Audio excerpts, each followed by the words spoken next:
Say good words. Yeah, only good words. So for your information, girls and others, that this session will be recorded and the record will be shared with you afterwards. And this is the second session, so welcome everyone. We have 12 participants in total. I believe that, Jacopo, you should wait for a few more minutes because, yeah. Hi. Ladies might be late. Yeah, but that's fine. The plan is taking into account these buffers.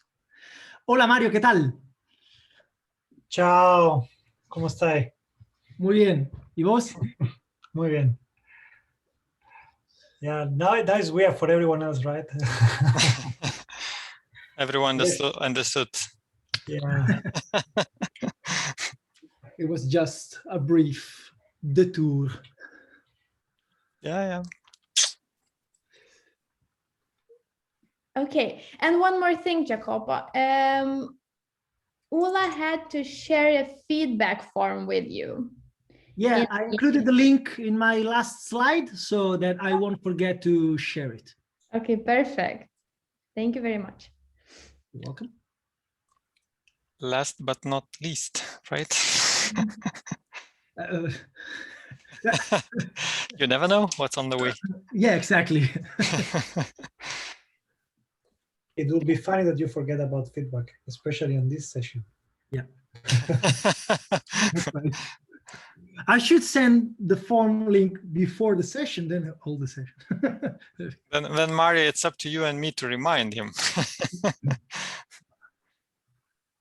Okay, Jacopo, so I will actually stay. So I will be there if you need any assistance from my side.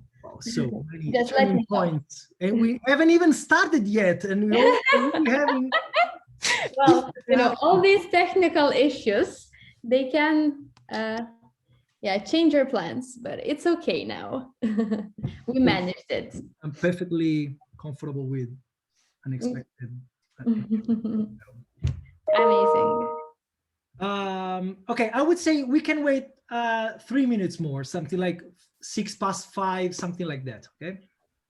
Yeah, I think you can slowly start, but it depends on you if you want to wait. No, it's fine. Rather than rushing, I have time to accommodate. Okay. It's waiting. So you see, many people joined at once. Yeah, we have 16 participants now. And in total in this tech track, we have 30. 30, okay, fine. Yeah. 30, okay. So Yeah. let me add another. So I had prepared materials for 25, but it's fine now. I get materials for 30. I don't know if all will join. Probably. Yeah, but still, I got stuff. Okay.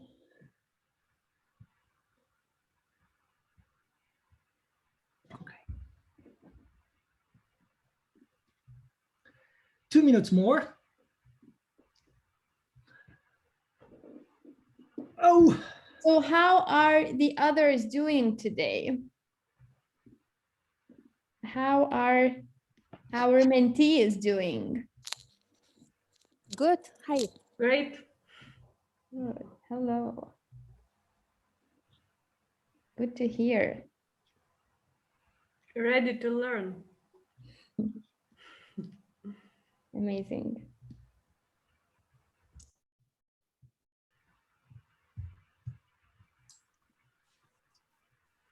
And in the chat, they're saying that they're great.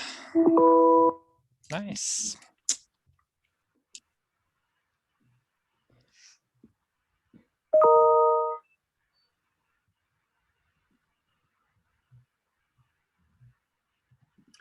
Okay.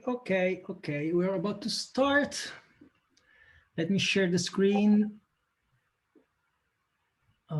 Before I share the screen, I have to launch the slide deck.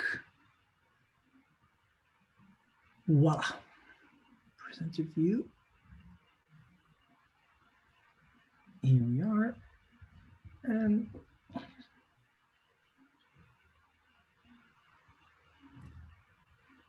Zot.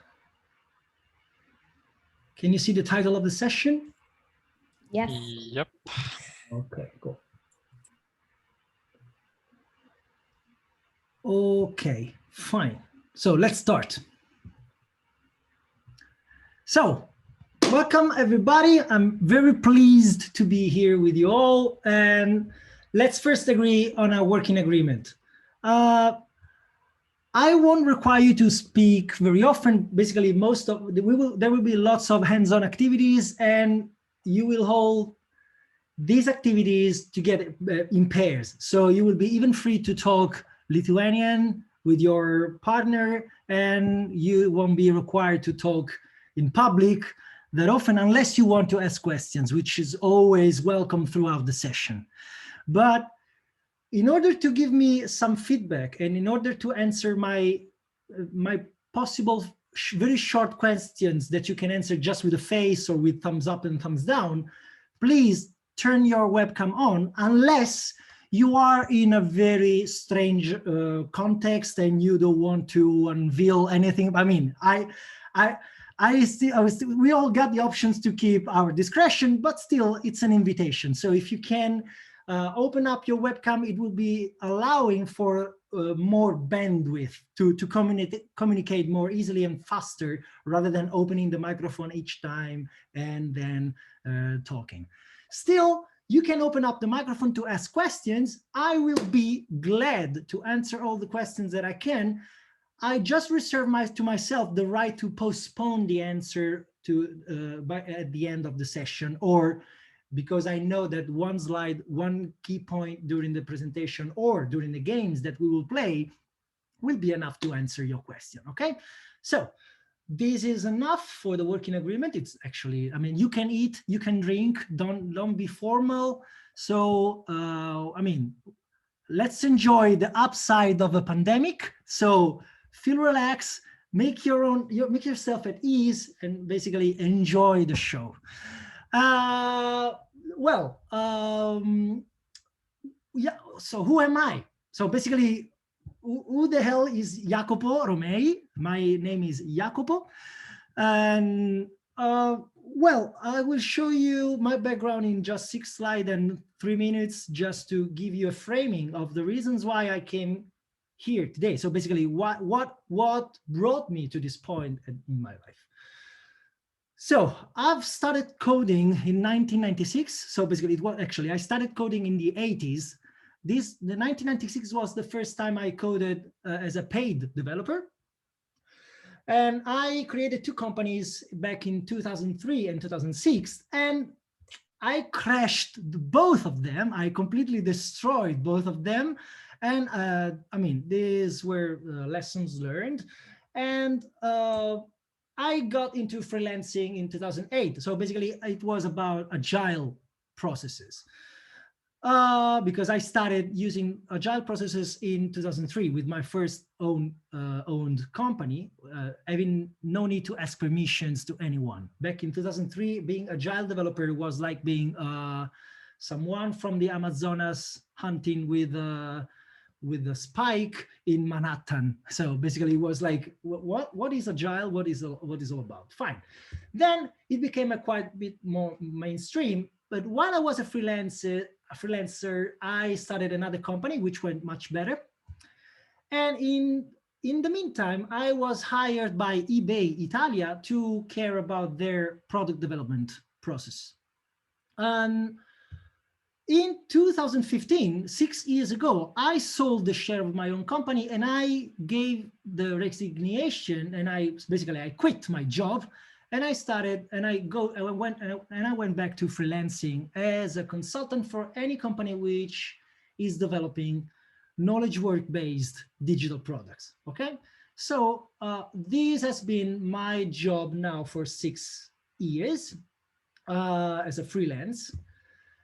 And I mean, I solve problems. So basically, I care all the aspects of the process. And I'm here today to talk about the way we can assess market willingness to buy our products and user needs to even shape our products.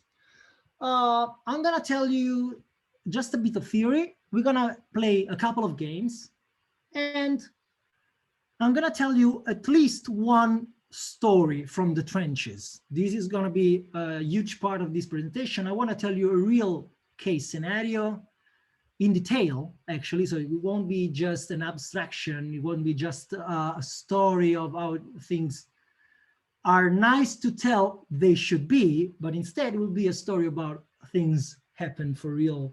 I mean, it is a very recent project.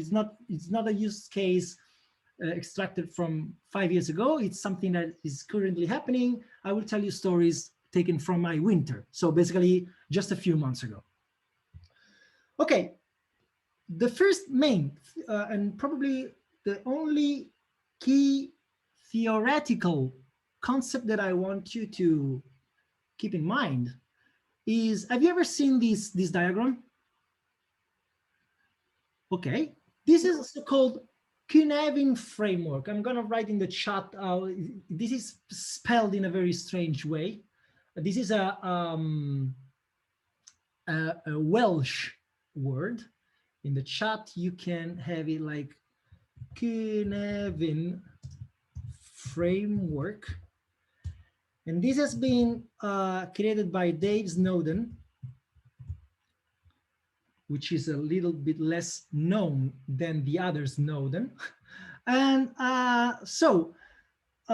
this is a framework that allows us to classify the way we make decisions. Obviously, this is a topic we could spend 5 days just discussing this topic, only on this topic, and this is not going to happen today. One thing that I want you to understand is, you see, there are 4 areas. There are obvious decisions, there are complicated decisions, there are complex decisions, and there are chaotic decisions. And the difference between these 4 domains is about the disorder that you have to cope with. So how messy is the scenario in which you are in? And while in the obvious, you can define best practices.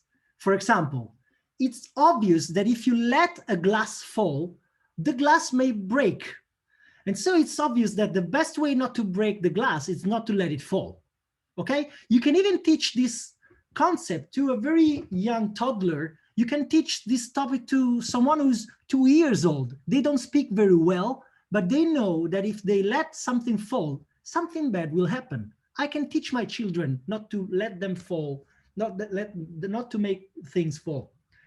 In the complicated scenario, the cause-effect chains may be very long, but they are all known. This is the world of engineering. So we can know how to make a Boeing 777 fly, even if we know if it requires a huge expertise, a deep expertise, but usually the outcome is quite deterministic. Usually airplanes fly. Usually is like 99.99999% of the time and times, okay? So it's very reliable. It's very reliable, but it's not exactly obvious.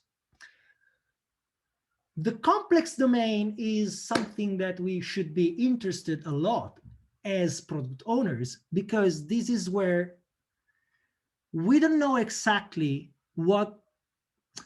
The complex domain is the one in which the chain of cause and effects is not completely known upfront, but can be known ex post, after the fact.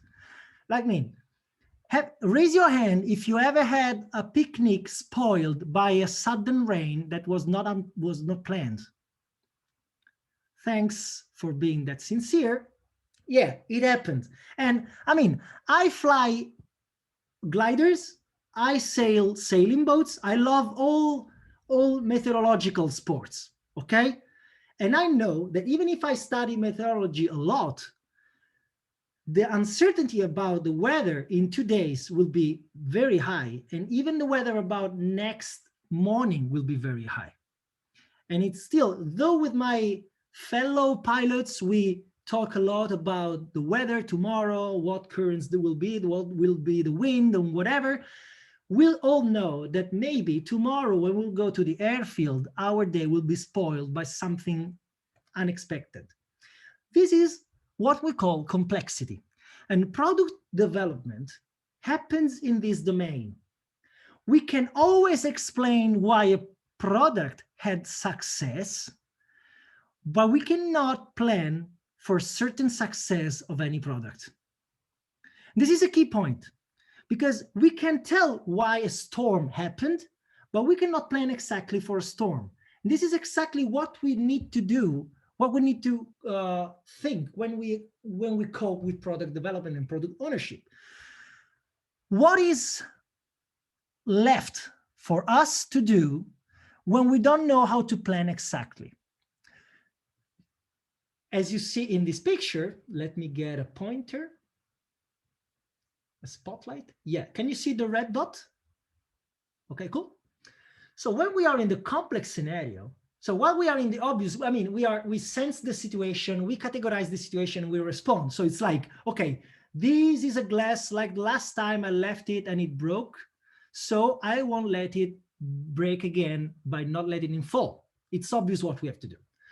In the complicated domain, we sense the scenario, we analyze the scenario. Okay, we have to fly a plane above the Atlantic Ocean for 9 hours long flights, and we need this capacity for fuel, and we need these safety systems and blah, blah, blah, blah, blah. After this huge analysis, we can respond with the product, with a decision, with a decision. If it's a product, we have a decision about the product.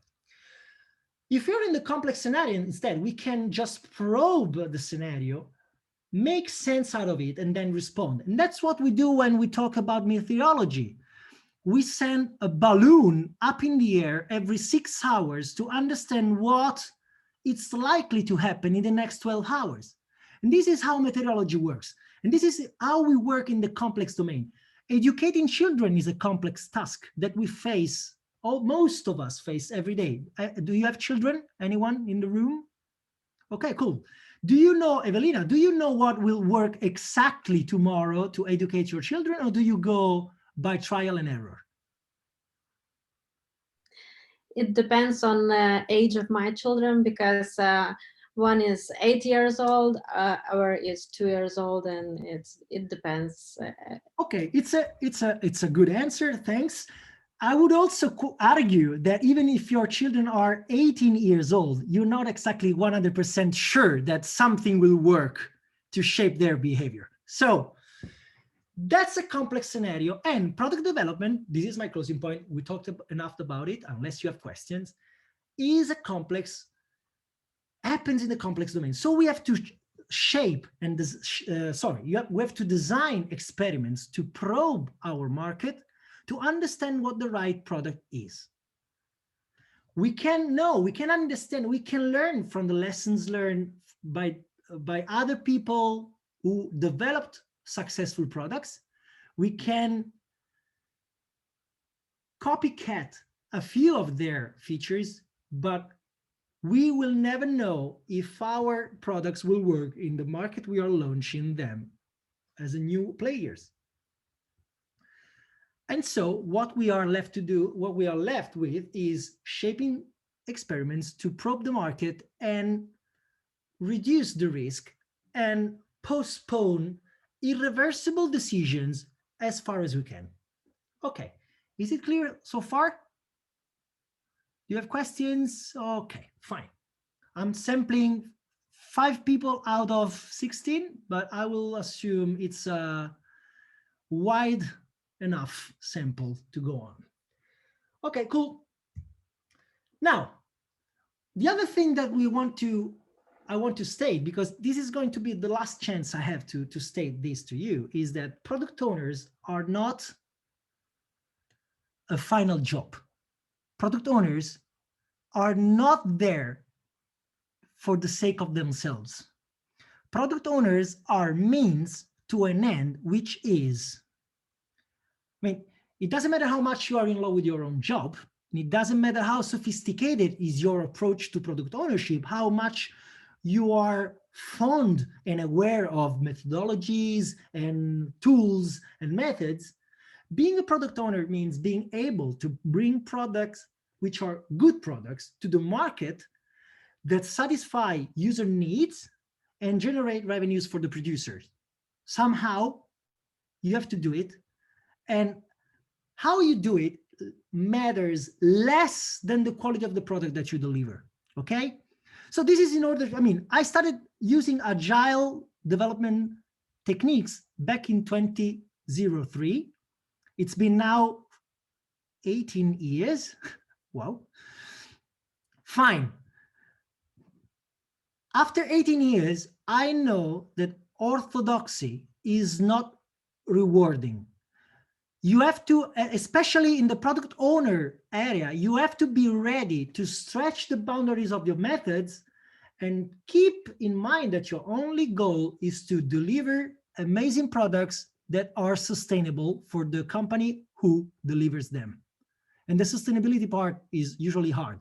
The second, do you remember, I admit I started by stating that I killed my first two companies. My first two companies were both product companies, and I destroyed both of them due to a bad product ownership. In both cases, I'm an engineer, and I fell in love with the features of my products, and I didn't love enough the product market fit and I didn't love enough the needs of my users. So instead of developing a product for my customers' needs, I ended up trying to develop a market for the product I loved, which was wrong. And I got what I deserved. Okay, nice. Enough is enough. Let's move on.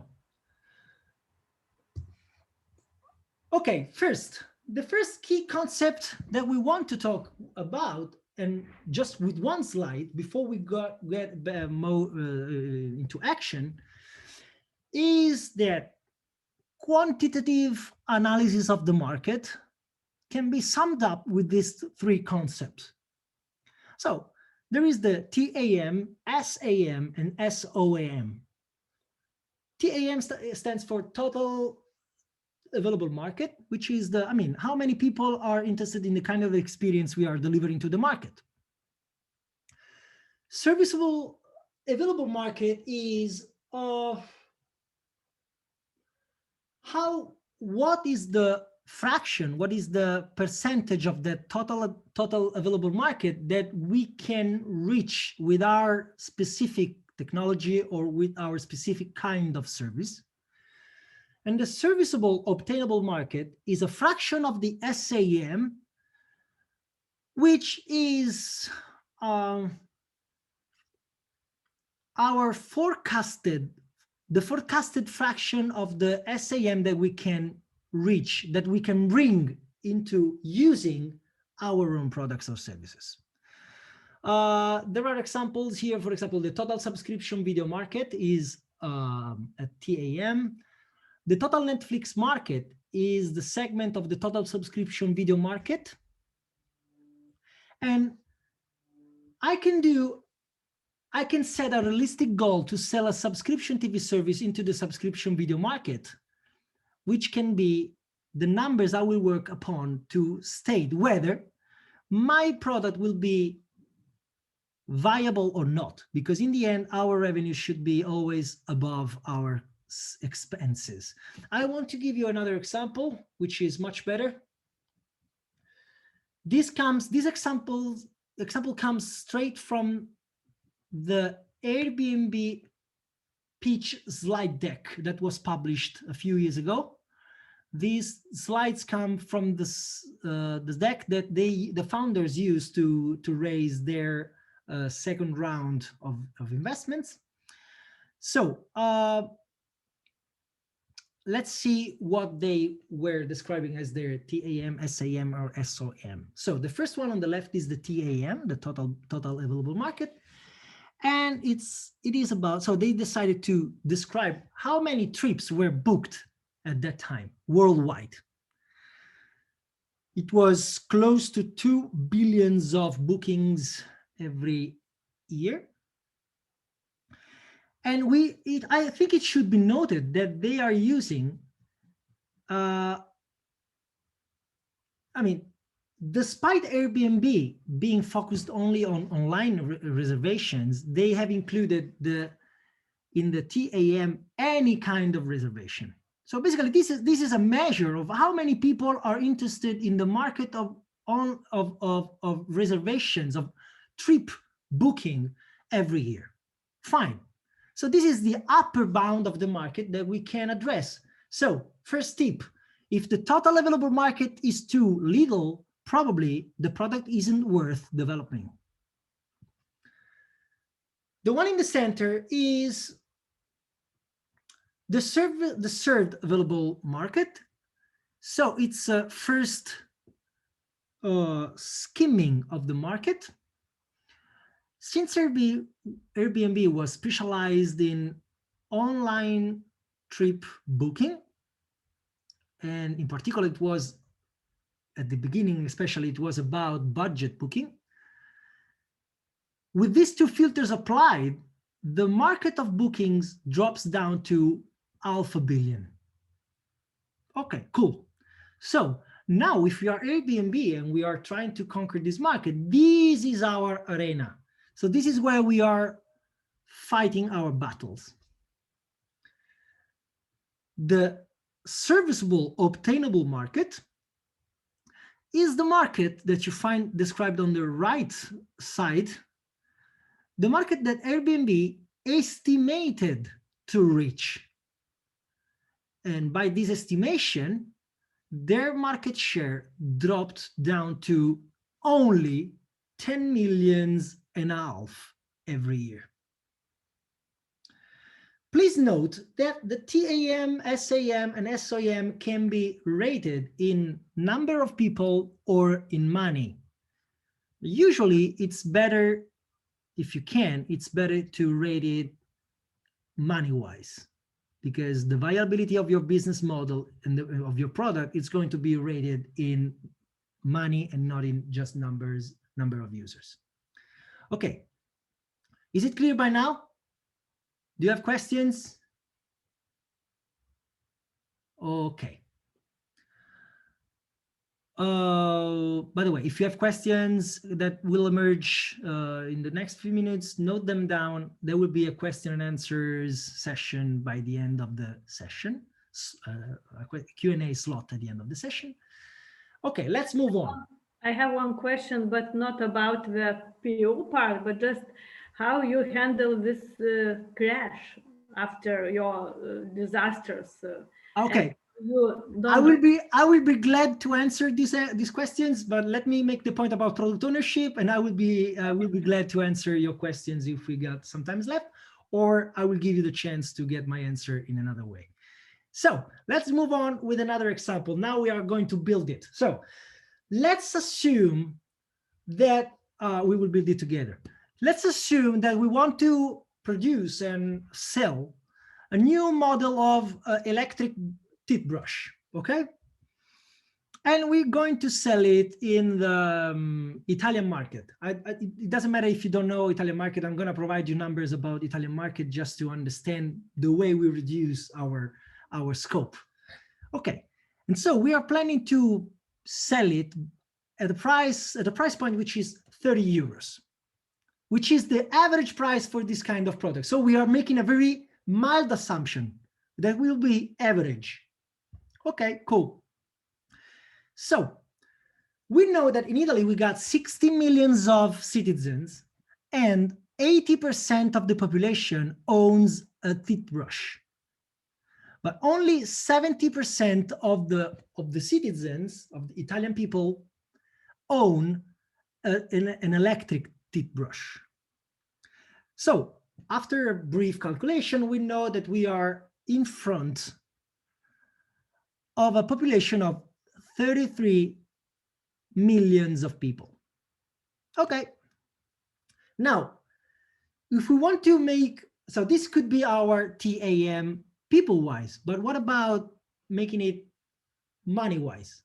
So if a person buys on average one electrical tip brush once per year at an average price of 30 euros, then we can state that we are close to 1 billion of euros every year. And this is our TAM, the total available market for teeth brush, electric teeth brush every year in Italy. Fine. Is this already something that we can use to develop our products? No, it's not. So let's move on to the SAM. SAM. So now we realize that for many reasons in our first year, we are not going to sell our products online, but only in physical stores. Okay, fine. It doesn't matter if we are planning to work in the digital world. This is a valid concept anyway. Okay, fine. And we know by performing user research or by collecting existing data that in this area, in Italy, 40% of the population, or 40% of the population in the areas that in which we will be able to start our first shops, 40% of the population will be interested in our product. That means that it will generate a revenue of 300 million of euros. This is our potentially available market to us. It's our serviceable, addressable market. So in the end, how of this 300 million euros every year, how much can we get it? So let's assume we got an agreement with a local distributor and we can create 10 physical stores, with each reaching 100,000 people interested in our product. Then it's 30 million of euros, which is 10% of our serviceable addressable market. So 30 millions of euros with 10 shops, it's our SOEM. Okay. Now, is it enough? Is it not enough? If we have a product that we are trying to develop, we can estimate our cost to deliver, to produce, deliver, and market our product, and we can start assessing if our market is viable or not.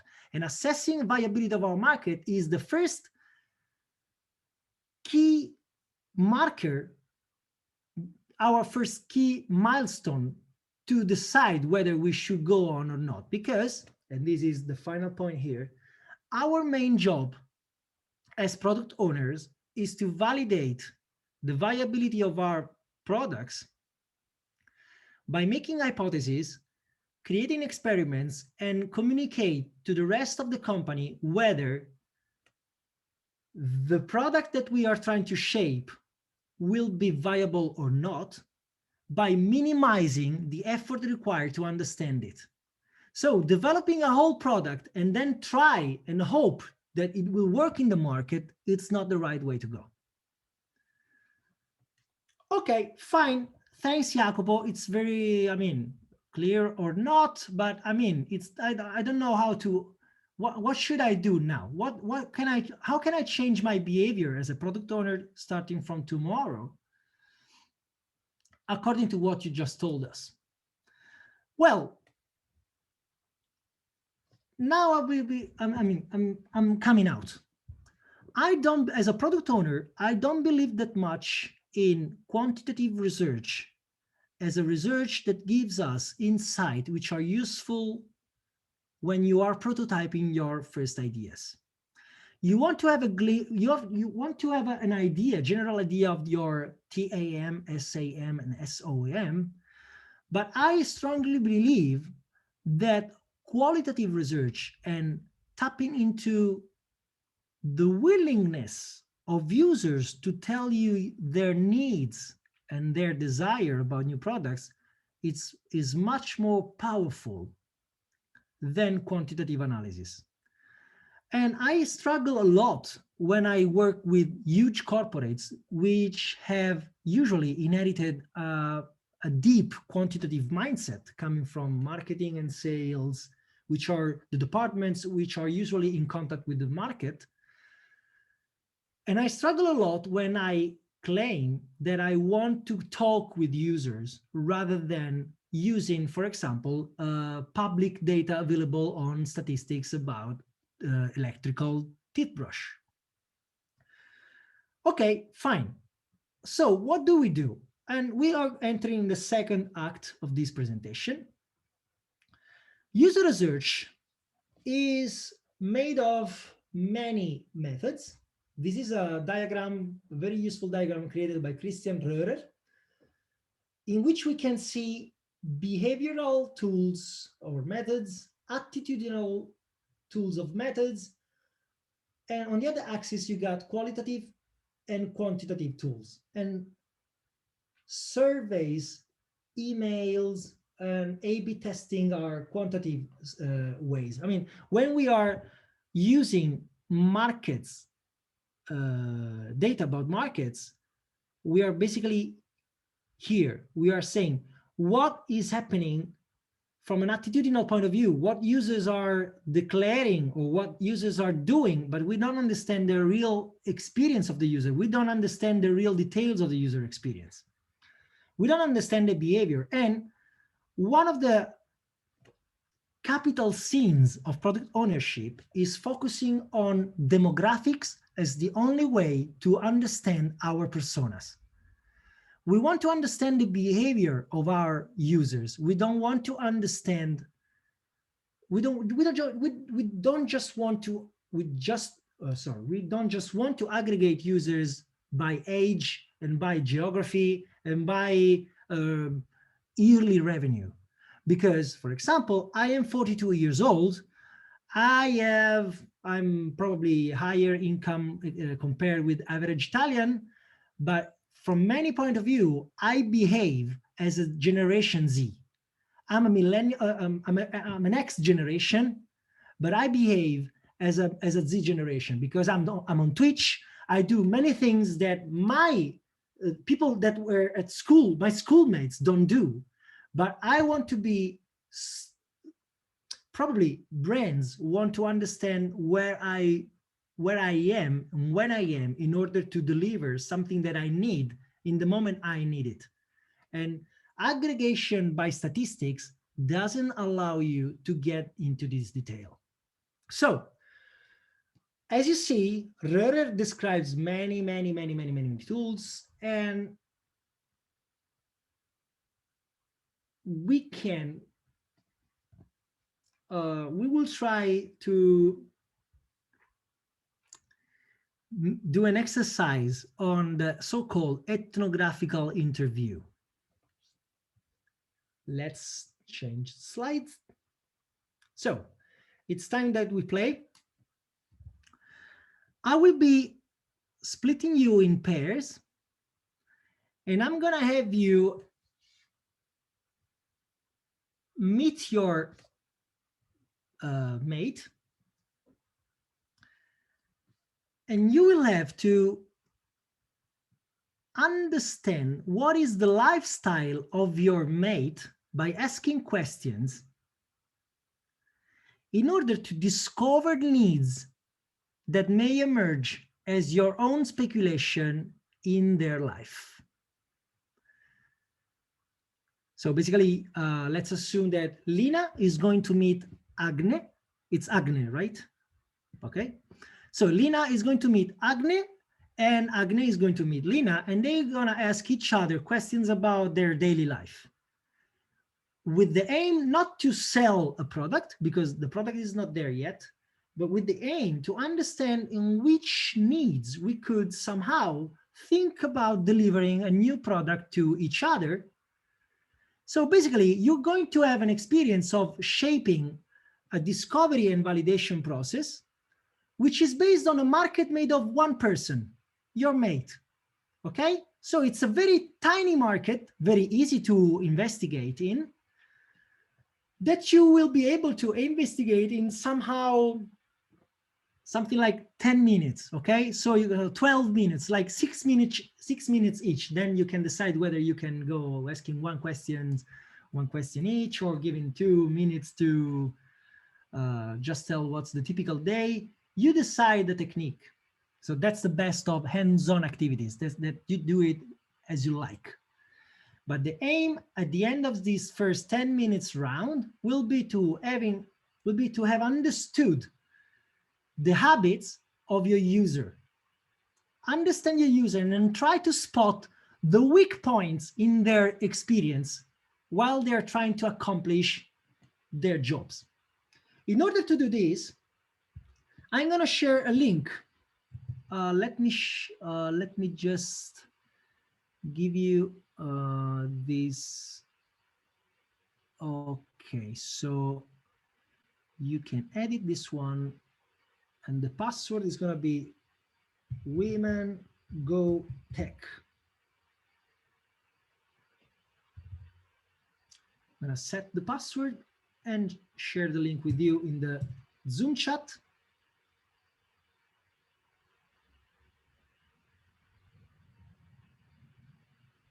Voila. Do we have to have any product on our mind while interviewing? Hopefully not. So you're not, I mean, you can have a vision. Yes. So wait.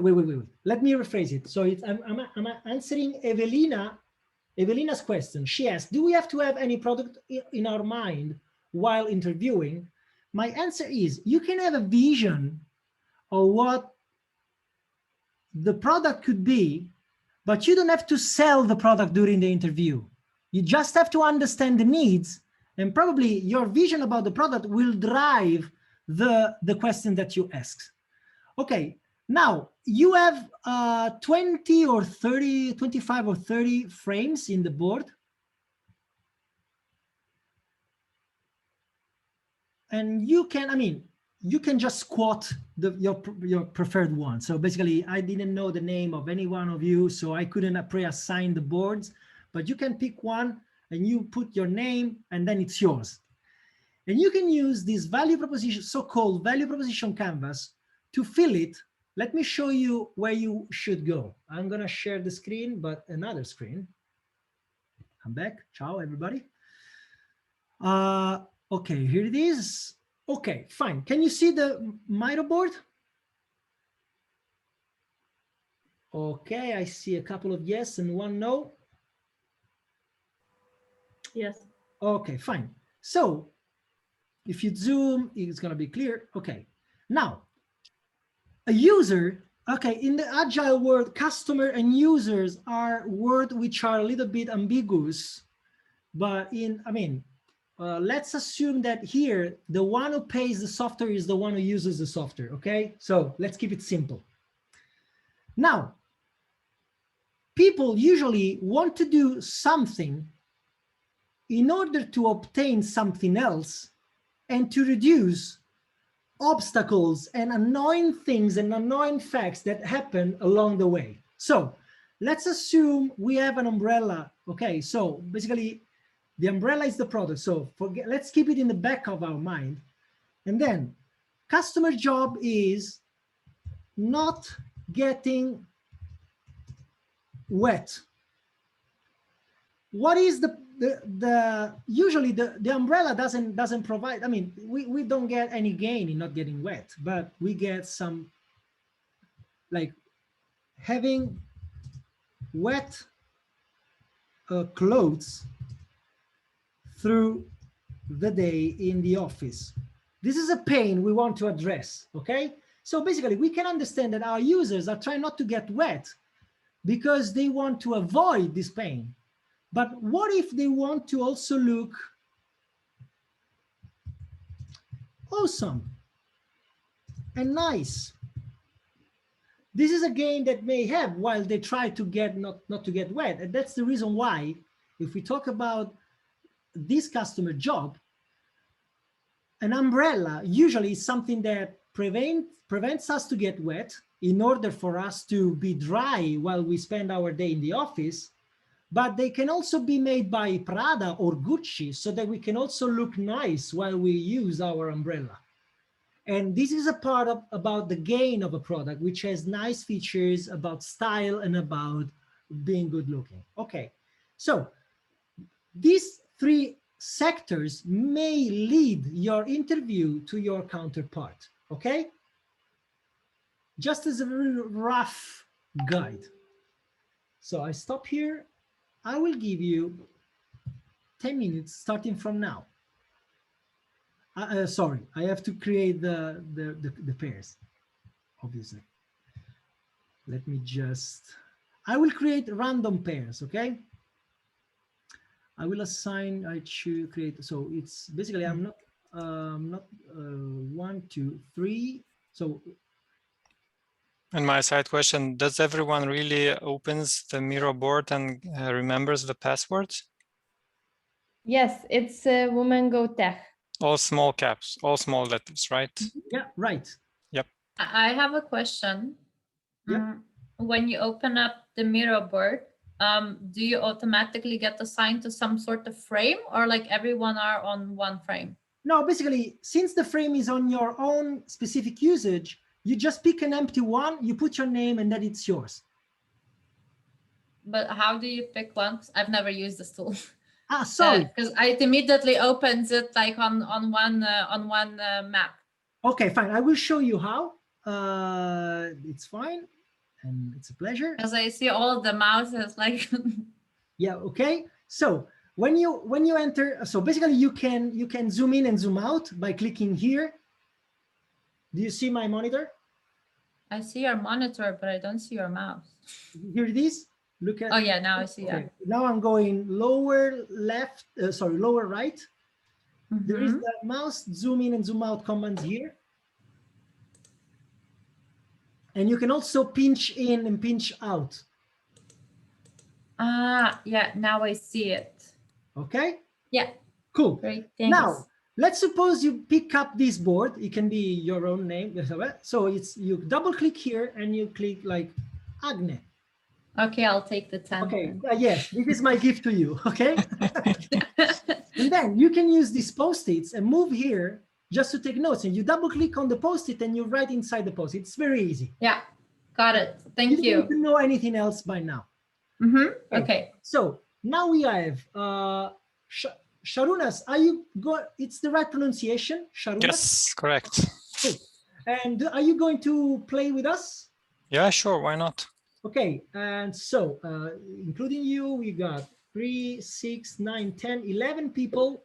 So, Katrina, are you Yes? going to play, or am I No. going to be the 12th one? You are going to be the 12th one. Okay, fine. So I'm gonna create basically 6 rooms, and I will be assigning automatically people to the rooms. So good luck. Ciao, ciao. See you then. Thanks. Bye.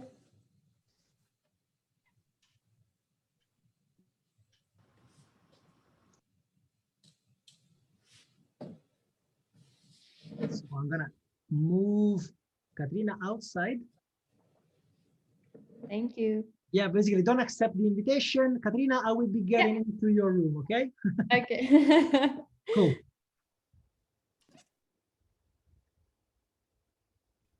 One minute more. Okay, cool. Yeva, I'm joining.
and back.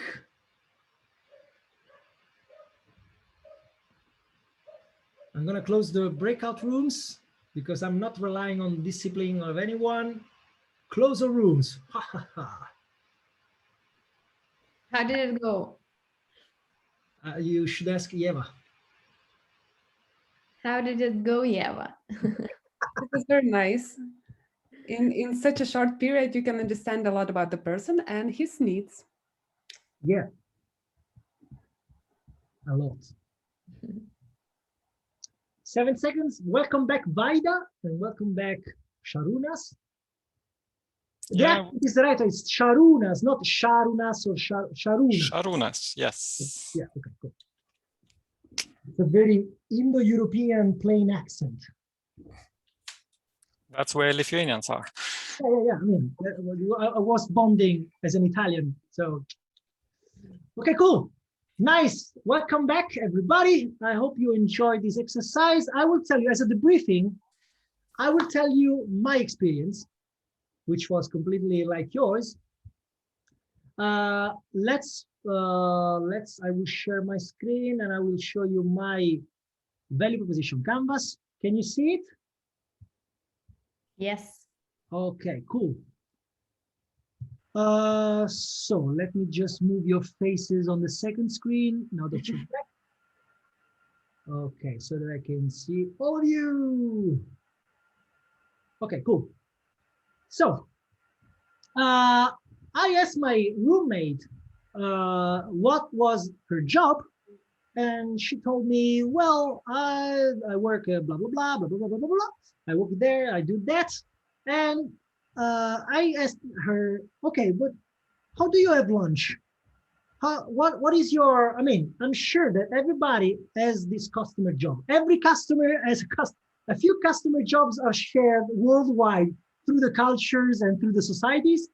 Everybody has to eat. So it was a 100% sure shot. And I asked her, okay, do you eat every day? Obviously the answer was yes.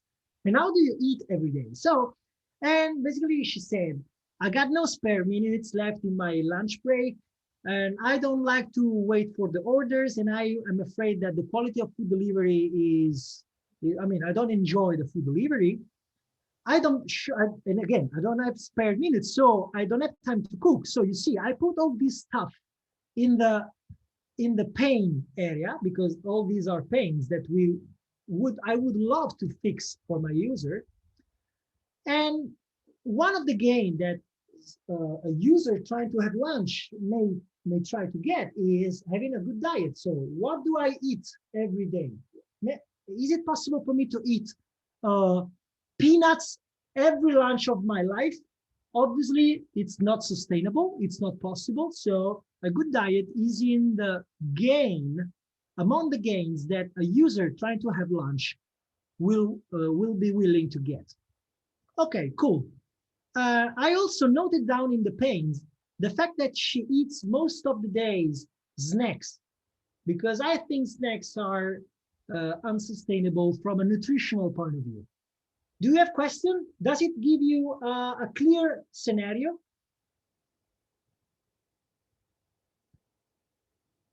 I see one yes. What about the rest of the people? Is it fine? I mean, so I spotted clear needs. So if I manage to come up with a product or a service which allows her to spare minutes or to cook in no time, or to reduce the waiting of the orders, or increase the quality of the food delivery, or provide a good diet in any way, then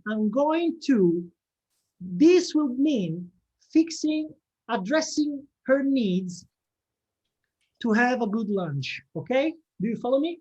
This is enough. In 5 minutes, this is enough for me to have spotted these needs in my user. Okay, cool. Now we're going to move for the second exercise, which is the validation game. So let me share the screen, the new screen. And here it is. Okay, validation game is complementary to the one you just played. Okay, so in the discovery phase, you explore the needs of your users, maybe with a vision in your mind, but you don't expose this vision to your users. You don't expose product features. You don't expose your solution. One of the key skills of a product owner is to keep well separated the problem and the solution, and only feel love for the user's problem. A product is not forever. A user need is our pet. We want to take care of the user problem. We want to take care of the user's need, and we want to provide solutions, many options. We want to consider many options in order to address, to solve, to fix those needs. In the validation phase, we come up with an idea and we go back to the users to understand, does it fix your problems? You told me about a problem. Does it fix your problem? Do you think you would use it? If not, why? If yes, why? How much would you pay for this? We are not selling it yet, but we are proposing a product or a service with given features and given characteristics in order to give benefits to the users and prevent them to feel the pain that they describe to us. Is it clear? So basically, we are shifting into the solution space. And I will give you first 1 round of 3-minute round to conceive a product or a service that may help your user. And then I will give you 10 minutes to ask questions about those features in order to validate your idea with your user. In order to help yourself to do it, you can use the value proposition canvas. Let me share it with you. Miro board, here it is. Share. So my user, I've kept track of my user needs in the right side of the canvas.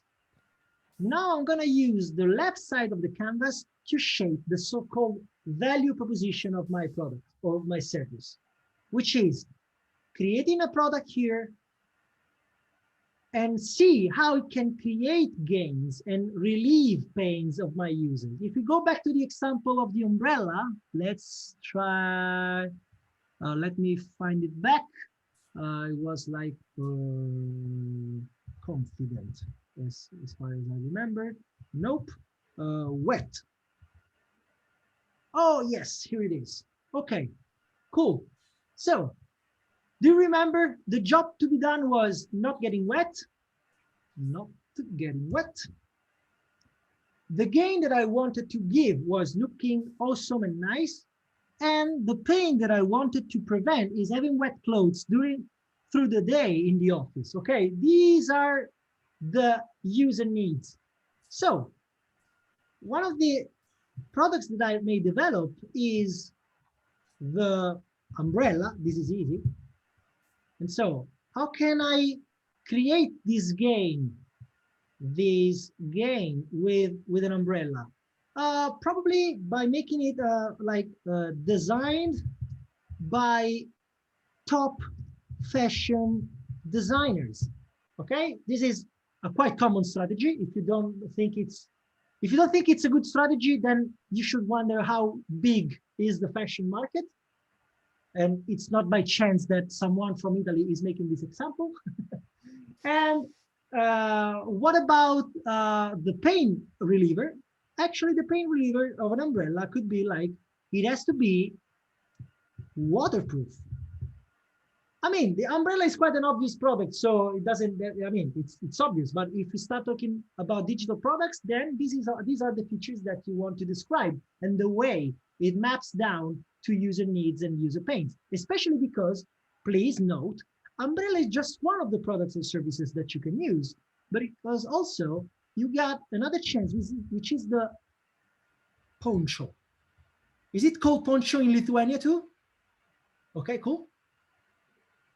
So we change color just to keep it a different map. So the poncho can be designed by top fashion designers too. Okay, cool. What about a poncho by Armani? Don't you like it? I mean, I would buy tons of poncho, Armani's poncho. And okay, fine. So this is a solution that we can share with the other approach. But also, one of the pain reliever is that obviously it's waterproof again, but we can also, if this is a very shallow user model, and probably if within our pain, it's like, okay, I'm afraid to forget it on the subway, which is something that happens to me always with umbrellas. That's the reason why I use ponchos, because the poncho being weared, I mean, you put it on, then it's not possible to forget it in the subway.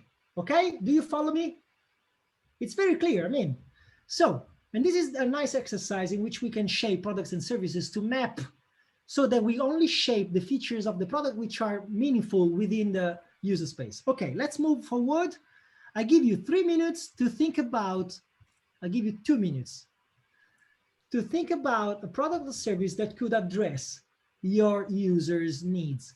Be bold. Okay, since it's very hard to shape a new product or a new service, and you have only 2 minutes, you can assume here that you don't have limits of budget and technology, okay? So be bold. Use your fantasy. 2 minutes. I'm gonna stop sharing the screen because I don't want you to see my solution.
Okay, 10 seconds left. Make a bold assumption. It's just a game. We're not looking for real products. It's some fair. It's just 2 minutes. Okay, now we will go back to our rooms, and in like 8 minutes, 4 minutes for each roommate, we will be starting asking, okay, does this address your needs? Does this address this pain? Does this address your gain? And what, I mean, and anything that could come up as a feedback about your product idea or service idea. I will open the rooms again. Voila. And I'll start the timer. See you in a while.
and back. Yes, we're back. Okay. So let me recover my own slides. I lost them. Hey, give me my slides back. Okay, cool. We wait for everyone to be back in the room and then we will debrief. This time we will debrief someone else's board. The ice has been broken already. Okay, cool. So nice to have you all back. Is there anyone who's willing to tell her experience? I'm gonna choose a random one. So if you are doubtful and you are about to, then do it, because otherwise I'm gonna choose someone else who doesn't want. 3, 2, 1. Okay, so I love learning new languages, so I think it's Gintare. Is it right? Yes, it's correctly. Lovely. I thought about the app to the parents. Okay, wait. So I'm looking for Gintare on the board, but I guess you got some. Okay, let me just. What's the number of the frame of your board? 3. 3. Okay, cool. Oh, board. We don't draw the board because we just create the solutions and just wrote in the. Okay, that's fine. But still, have you drawn the needs on the board? Yes. Yes. Okay, so what's the number of your board? No. The board, we don't fill the board. Okay, not in both cases. Okay, fine. So you tell us free schema. So we listen to you, and that's enough. Okay. So okay, we have a need to be a good parent. In current situation, we have many podcasts, many information, books, and so on. How we need to be a good parent to raise the children, which are the sensitive but also creative and so on. So the thought was, and what the solution.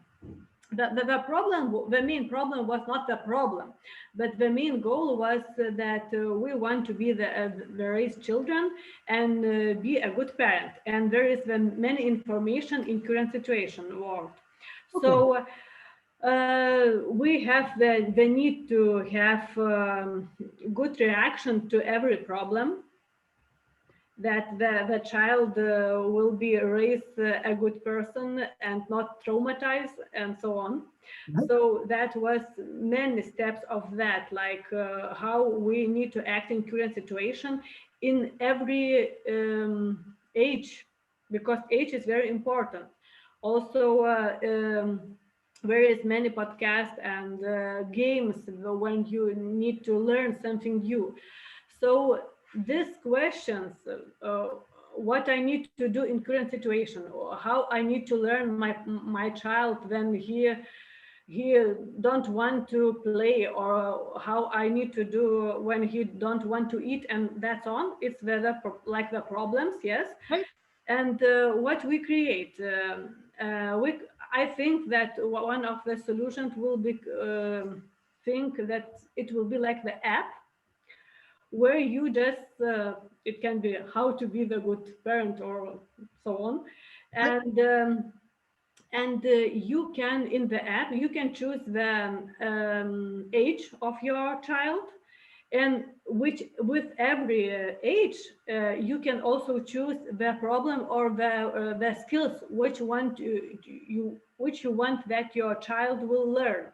Yeah. And with every skills and with age, also maybe a gender, but gender now is sensitive for things, so it can be, but it's a question. And just you just saw like fill the 2 or 3 forms, and you have the tree where you see books, podcasts, solutions, games, toys, and so on, like the board, and you know where you need to read. Maybe you can read just the books in English, the books in Russian, the books in Germany, the books in Lithuanian, and so on. Podcast, the same. And it's like the tree where you can mate by your needs. Okay, so given this product, what was the feedback of your user?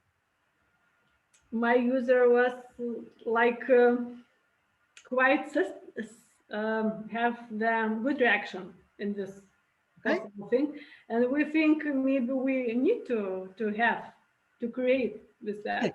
Did you learn anything new about their needs or your product after the conversation?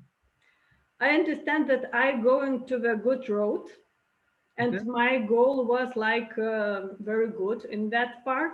And just I understand that how many information need to read to the parent, which want to be a good person. So it's too many, Okay. and you don't have such a time in one place. Okay. Thank you. Anybody of you out there has gotten some surprise? So basically it was like, oh, I thought this was the best feature of my product or my service, and instead my user liked another part of my product or service. Did it happen? Or did you learn something you were not expecting to learn during the interview? It's fine if it didn't happen, but it's my duty to ask. Okay, fine. So I will tell you now a few things before telling you a real story about this process. So something that happened a few months ago. Let me just, I hate the fact that Zoom maximizes my window all the time. Yep. Okay. So basically, this is the loop that we played with. So we had our users and we decided for a business model. Okay. So we had a vision in our mind for what could be a new product or a new service. We then go forward to ideate the business prototype and assess it. And then we go hypothesizing and experimenting and learning about the product itself and the assumption that we made. And we decide with every loop, whether we can go on, pivot our product or kill our product. My main customer nowadays is called Jungle Studio, and we kill a ratio of 9 ideas out of 10, okay? In late stage. In the early stage, we kill 45 ideas out of 50. So we basically, we end up having a pool of 50 business ideas, and in 1 month, we want to have 45, 46 of them out of the basket, because we proved it. We proved them wrong ideas, not viable ideas, not promising ideas, considering all the feedback that we can have. We can gather feedback with discovery experiments. There are experiments which are shaped and thought in order to gather feedback on the user needs. And these I know you cannot read this slide, but it's not a problem. I will send you the image if you want. We'll talk with Katrina after the session. And especially, I can suggest the best part of having workshops from home is that you have all your library, all your bookshelf with you. And this is the book I love the most to shape experiments about business. And these slides come from this book. Discovery experiments are those who are meant to discover user needs, and validation experiments are those who are meant to check whether a solution that we have in mind will actually work and will be bought on the market and will be actually a product. A product is something that solves a problem, a user need, and gets sold somehow, some way. Okay, nice. Now, lesson learned, stories from the trench. So what did happen to me very recently? I'm picking up a very recent lesson in order not to feel like the guy who speaks about the war back in the time. Okay, so basically I'm talking about something that happened in very recently. And spoiler, the product I will tell you about in the next slides has been launched today. Okay, so today is the day in which the experiments I will tell you about will end up being a real product for the market here in Italy. Okay, any questions so far? Does it flow? Does it make sense? Okay. Nice. So the product I'm going to tell you about is called MAMD, which is a Italian dialect word. And so the example about my value proposition canvas that I made before was on purpose, because the value proposition we are experimenting about, I will tell you of which the experiments I will tell you about are expressed in my board here. I'm going to pick my own Jacopo. Here it is, and share the screen with you. Voila. And also I will bring everybody here to me. Okay, cool. So you may remember that we talked about my user having the need to have the lunch and having a good diet and being afraid of the quality, having no time to cook, and a little bit tired of eating snacks. Okay. Now, what about a food delivery service with a flat fee? You pay for the whole month, you pay for the whole week, and I will take care of bringing you quality food without any need for you to spend time on ordering and ending up ordering always the same stuff. That's the experience we noted in our users. So it was like, okay, fine. We got food delivery, yes. We got just 1 hour of time, and if we spend 20 minutes picking up all the stuff in the application, and then we have to wait 20 minutes for it to be delivered, then I only have 20 minutes left to eat. It's a nightmare. And also, if I end up eating kebab and sushi every day, it's not a balanced diet. And this is what I'm afraid of. I want to be eating in a good way, though I don't have time to order, cook, and or wait. Okay, this is the vision that we had. And I'm gonna tell you how we experimented about this vision. So this is the name of the product. And okay, fine. So the value proposition is clear. We want not to end up eating every day poke and kebab, but we don't want to waste time every day on ordering, because we got lots of friction, we got many options, and in the end, okay, fine. The applications give me the option to reorder what I ordered yesterday. So that's what I end up doing. I keep on ordering the same stuff every day, and it's not healthy. Fine. So here it comes, MAMD, the service food delivery that you didn't come up with. Okay, fine. This is the idea, but we haven't delivered it yet. Okay. And so what are the address needs? So what are the needs that we were assuming that we would address? First, it's not just hunger. It's not world hunger, but it's workers' hunger. So it's basically having no shopping, no cooking, no cleaning, no cognitive friction.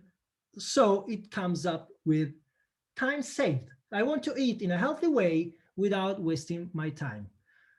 This would be wonder if it would work. So where did we start from? Iteration 0. Okay. We started setting up a team which is very small. skunkworks is you will find this word on Wikipedia, is a word to describe the work of very small teams which are independent enough not to ask permissions to do their own job. So basically, that's what we set up. We set up a team to experiment with this value proposition with a fixed budget, with a fixed capacity, where there were one designer, one developer, and one product owner that were free to work the way they want for a few weeks. Cool. I will tell you how much did it cost too, okay, in the end. So I'm going to be very detailed here.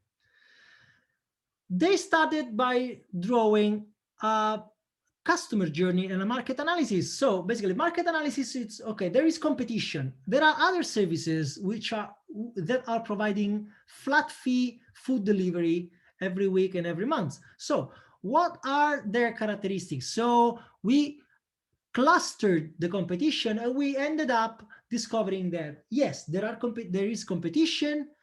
It's not too developed. So it's the perfect market to get into, because a few competitors are a good sign. Too much competition is a bad sign. But if no one has had your idea in this world, usually it's quite strange. And a few competitors which are not fully developed yet are the best clue for investors that your idea may work. There is a market that someone else is snooping about. Okay, we developed, you may recognize the schema, we developed our value proposition canvas, and we focused on the user, which is here at the center, Giulietta Testa. She's a friend of ours, and she's a knowledge worker who lives alone every day, and in the pandemic, she's alone home. Okay, fine. So Giulietta Testa, she is our user persona. We picked up a real person who lives alone and works as a knowledge worker because we wanted to model a real user. We don't want to model an average user out of statistics, okay? If you develop Tinder for an average user, which is 35 years old, and you end up selling it in a holiday mountain location in which are all kids and elderly with their nephews, you end up selling no Tinder, even if the average age is 35, okay? Fine. Iteration 1. We started developing a landing page which was explaining the service, and we developed 3 Facebook ads that we delivered. We created the landing page via MailChimp. Do you know MailChimp? Fine. So we didn't build any hosting service, any website, anything. Just a landing page, a fake landing page hosted on MailChimp, which was easy to design. And we had 3 landing pages, 1 low price point, 1 medium price point, 1 high price point, in order to collect an email address of people who were interested into the service, send them on a type form, and get their answers about our value proposition. We got many users on the landing page, but 0 email and 0 answers. Oops. So landing page is not working. Yes, but I mean, ex post, we thought, okay, who would leave the email to someone who's not even giving you anything else in exchange? That's fine. So we learned that this was not the way. So iteration 2, we decided to recalibrate the landing page and the funnel to see whether it was a problem about, basically we had 2 questions. Was it about a problem about leaving your email address, or was it a problem about reliability of the people who are asking the email? Fine. So we reshaped the landing page. We provided the same plan, basically. It was the same plan, but just executed in a better way. We described the service in more detail, and we got 5 answers. Cool. Okay, so it works, but still we needed more data. So we deployed an iteration 2.1 consider that all the iterations last 1 week in our case, okay? So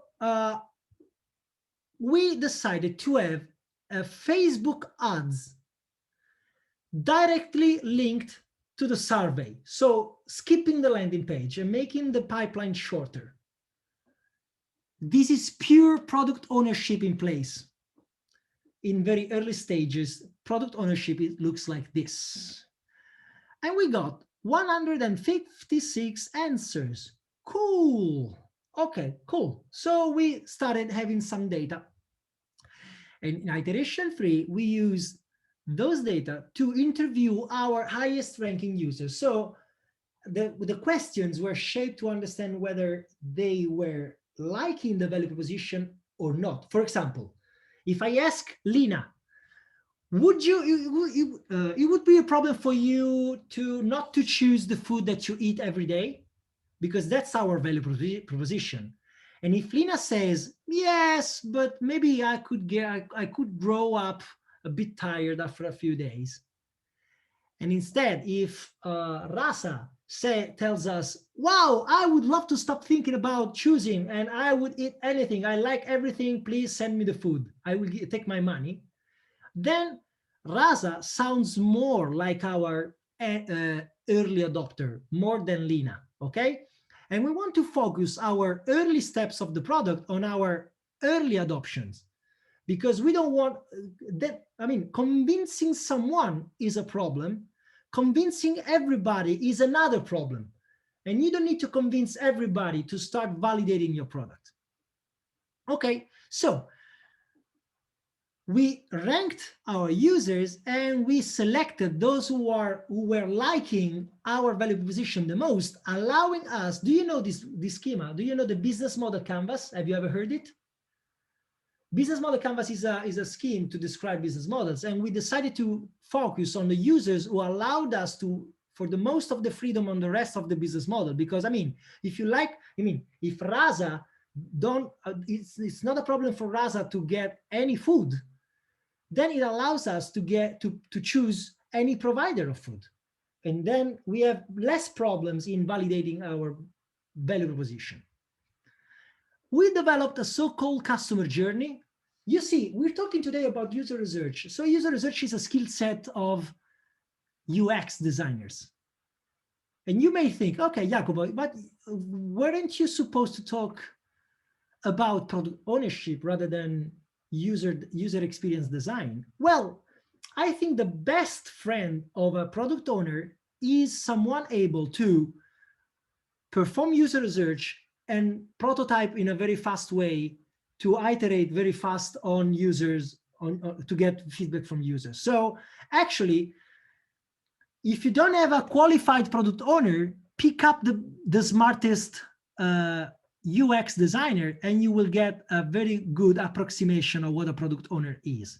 The only problem with designers is that they are not trained to talk business, which a product owner should be trained to do, should be willing to do. But still, talking to the users, talking about users and talking of the users is our main goal. So customer journey is, we developed the customer journey, but still we needed some validation.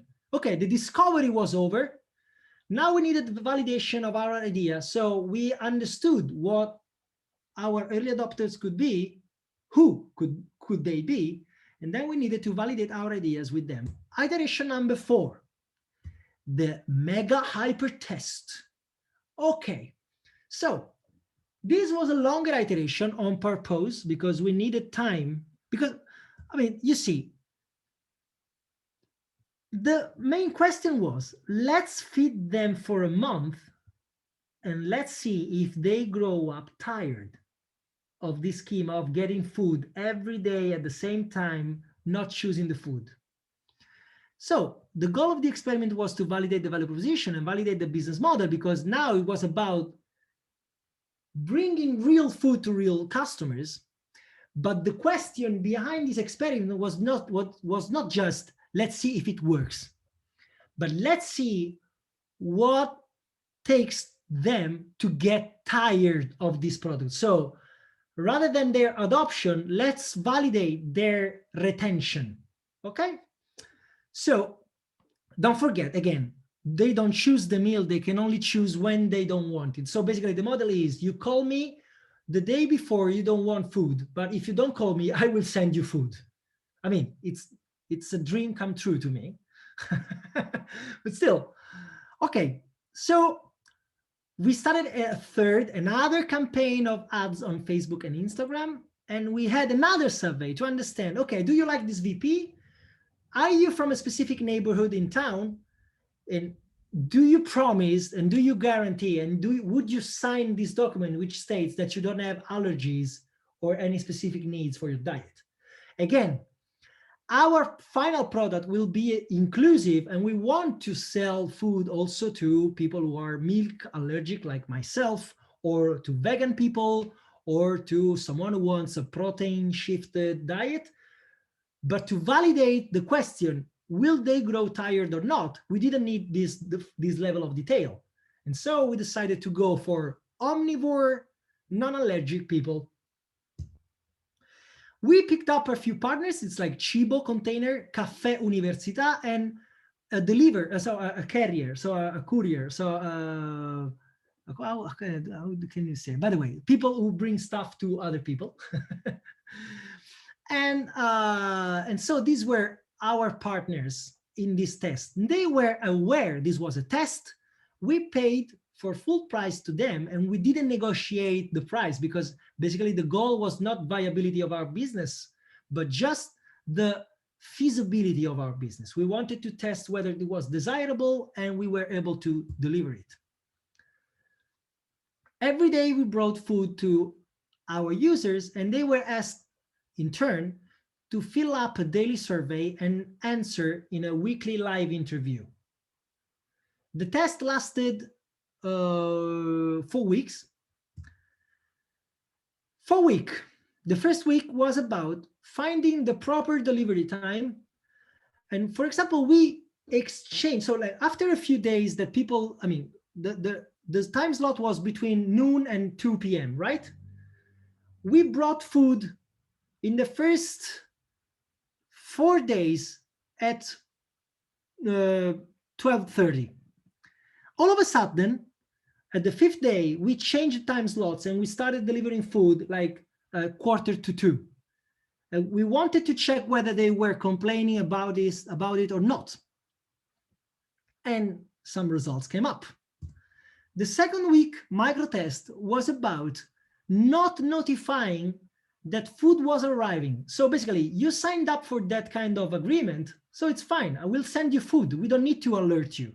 What's the effect? What are the side effects that we are triggering? And it triggered lots of side effects. So like people calling like after 1 hour and a half in the window of 2 hours saying, "Oh, you left me with no food. I'm lost. I will die." No, don't worry. It's coming. So we have time up to 2 p.m. Third week micro test. We kept the same provider, but we started playing with the budget. What happens when we bring people food which is cheaper? And what happens when we bring them food which is more expensive? How do they react? In the first week, we gave total freedom, but lower budget to another food provider. So basically it was like, okay, you think about the food. We, instead of paying an average of 12 euros each lunch, we paid an average of 7 euros each lunch. But you provider, you have total freedom on what to deliver. And let's see what happens to the users. Okay, in the end of this hyper test, we performed a retrospective, and we knew now that the VP was finally validated because real users who had used the real service were glad about a part of our value proposition. They had also negative feedback. And we got then a final review. In this review, we could create accurate personas. We understood that the quality of food and logistics were actually a key of the feasibility of this process. And we reviewed the cost. The setup, the part about landing pages, MailChimp, and blah, blah, blah, was 2,000 euros. tops of. And Mega Hypertest was worth 5,000 euros. After we spent 7,000 euros, a little bit more. So it's like 200 euros per day to have a clear validation of the idea that allows us today to launch this product with no fear, absolutely no fear of it being a failure. I mean, absolutely not, it's too much, but we reduced our fear a lot. Lesson learned. Selecting testers is key. You don't have to select the hardest one, but you don't have to select friends. There is a sweet spot in between to select the testers which make our test easy, but allow us to test the real, to perform a real test. Because basically we don't want to test everything about our business model. We want to test the question that we are asking our testers. So for example, having our test with someone who don't like to being brought food they don't choose actually are not the right testers for us. Daily surveys have to be simple. For example, our daily surveys became quite complicated and users were becoming lazier and lazier in filling them up. Even answering in a biased way to avoid, you know, when you have surveys that split and you have a set of questions depending on another question, they were learning this and they were avoiding the right questions, the wrong questions. They were basically playing games with our surveys. The real test provided us with lots of feedback on pain and gain. So it's fine to use the the value proposition canvas. It's fine to use it, but get out of the building as soon as you can. And you know what? Despite having reviewed and changed it many times, we still don't have a clear answer on what temperature should we deliver food at. So basically, it's too hot, it's too cold, it's too warm, it's too, still, it's complex. We don't have a clear answer for that. But these are the lessons that we learned before launching our real product today. Okay, cool. So now it's time for question and answer, at least a little bit.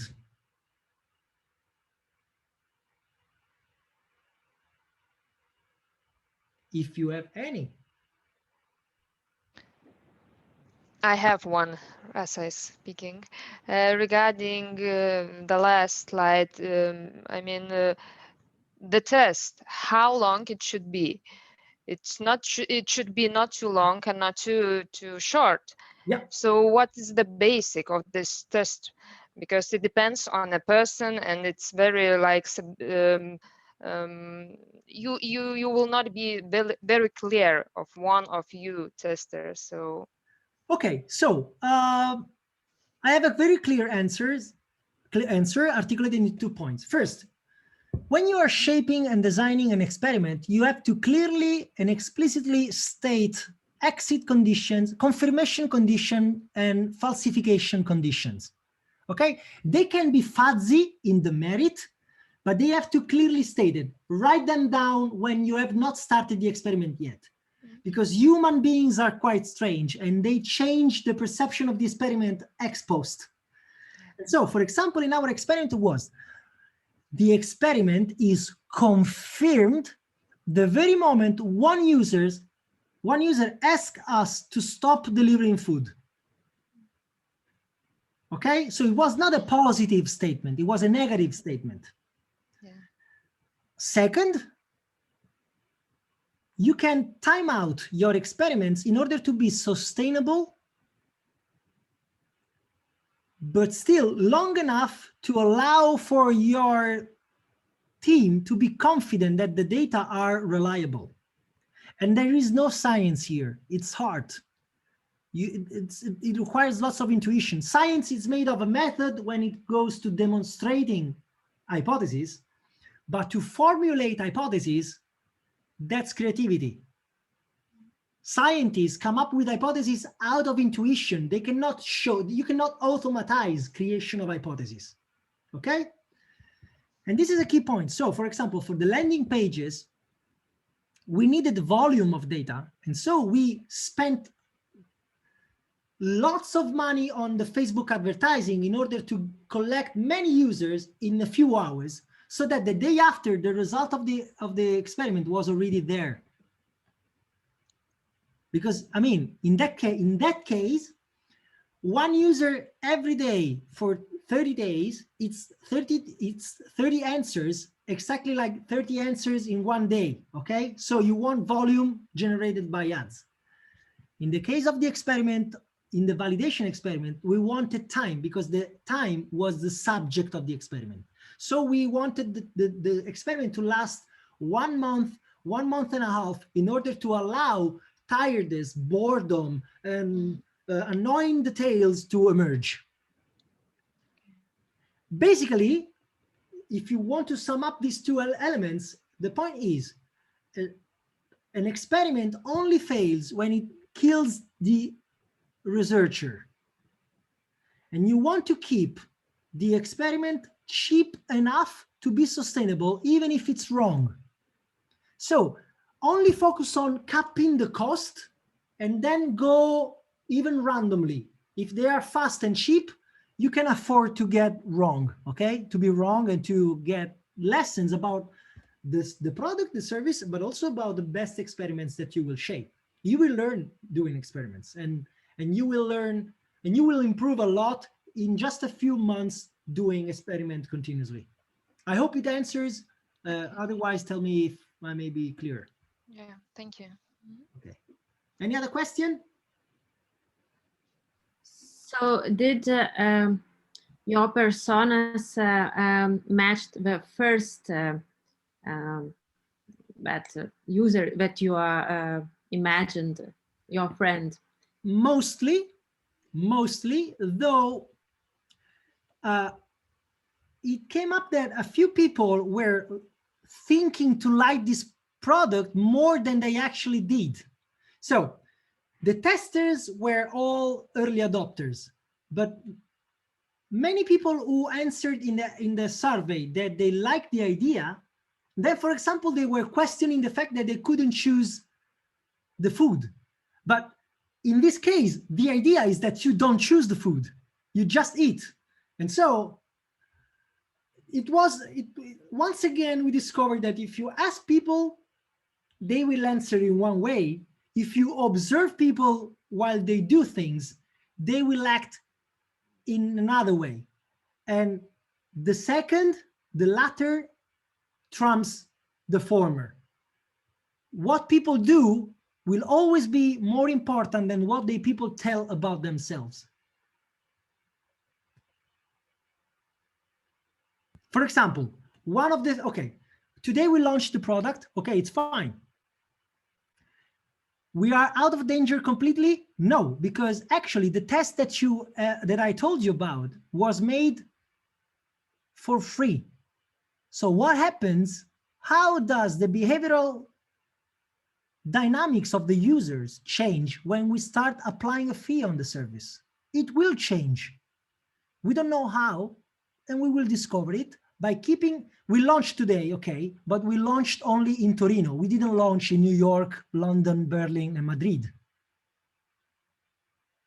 and Vilnius. I mean, I would love to. By the way, did I answer, Evelina? So the point is that, okay, with digital products, you are in continuous experimenting. You are never out of the validation step, because the scenario will change and digital products appear suddenly and disappear suddenly.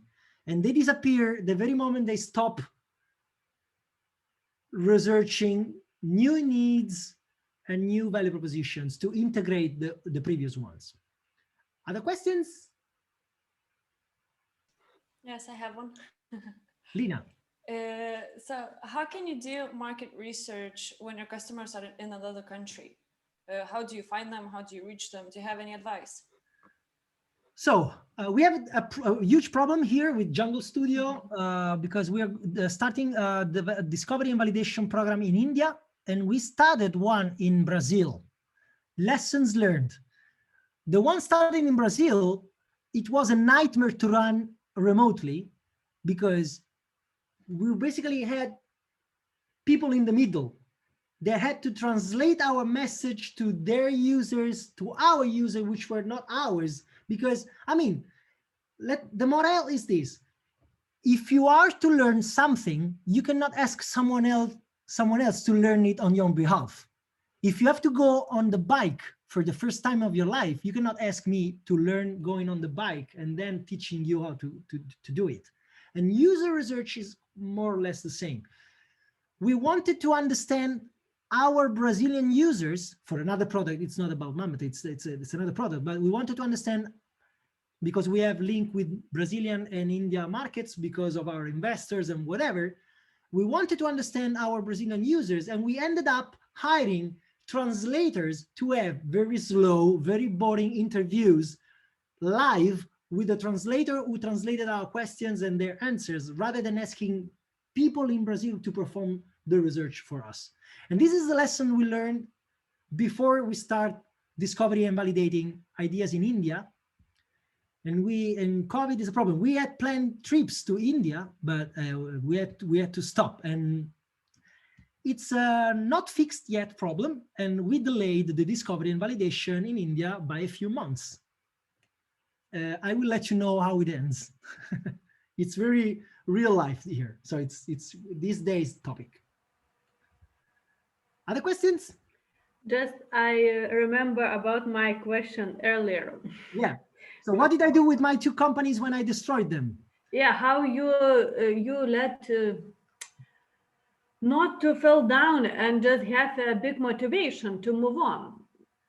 I will give you a very short answer because we are above maximum time. But I hope that being very short, it will be inspirational. Your job, if you're an employee, or your companies, if you are an entrepreneur, or yourself, your business, if you are a freelance, no matter which one of the 3, are experiments themselves. Your job is not your identity. Your company is not your only goal. Companies and jobs are means to an end themselves.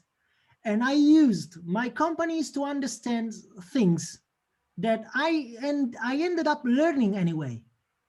A destroyed company taught me so much about the way I was managing my companies in a bad way, how I was caring too much about my products, and now I could build the success that was my 3rd company. And basically, again, the only experiment that can fail is the one who kills the researchers. If you make an assumption and then it gets falsified by an experiment, and that's what I did. So I was developing a product and the market told me, no, it's not the right one. It's fine. It's fine. You are free to start again. I mean, don't leave it too deeply, because companies happen outside of your person.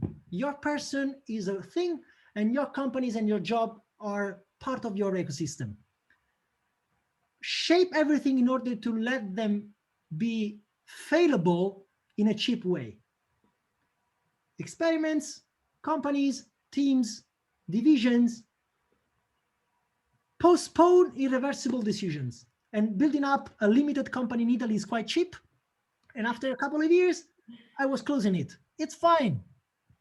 It was not me. It was my company. It's different. Thanks. Very good answer. I like it. Okay, last slides. It's an embargo to questions. Okay, because, sorry, I didn't want to stop sharing the screen. Here it is. Okay, so you find me here. So if you have questions in the next days, if you have comments, if you have critics, if you have negative feedback, positive feedback, please, I will give you a link in a few seconds. But also feel free to write me. You find me on any social currently known. It's very easy to find me online. Please, I will be glad to answer any questions that may arise in the following days. I'm yours 24/7. I fear no spam, as I write here. Then this is the link. I'm gonna copy. Sorry. I'm gonna copy this link in the chat. Voila. And the chat is blah blah blah blah blah blah. Voila. Here is the link. So please, we love feedback. I love feedback. Please give us feedback. And so what else? Can you still see the slide? Yes. Okay. Thanks a lot to Women Go Tech. I really feel honored to have been part of this endeavor. And because I really think that their mission is a critical one. I do really believe I've been raised by a lone mother. So I know how important it is to expand the reach of professional opportunities for women. And I really care about the cause. And I was truly honored to contribute the best that I could. I hope it was enough. And by the way, achu. Yoo-hoo. Papa, thank you very much for such an inspiring and motivating session. I believe that we all feel somehow inspired, at least I am. So thank you very much for that. Thanks a lot. Again, if anything is needed, feel free to write me, call me, contact me. I'm available, okay? Thank you very much. See you the next sessions. I will be joining. Ciao, ciao. Thank you, Jacopo. Thank you. Ciao. Bye-bye. Thank you. Bye-bye.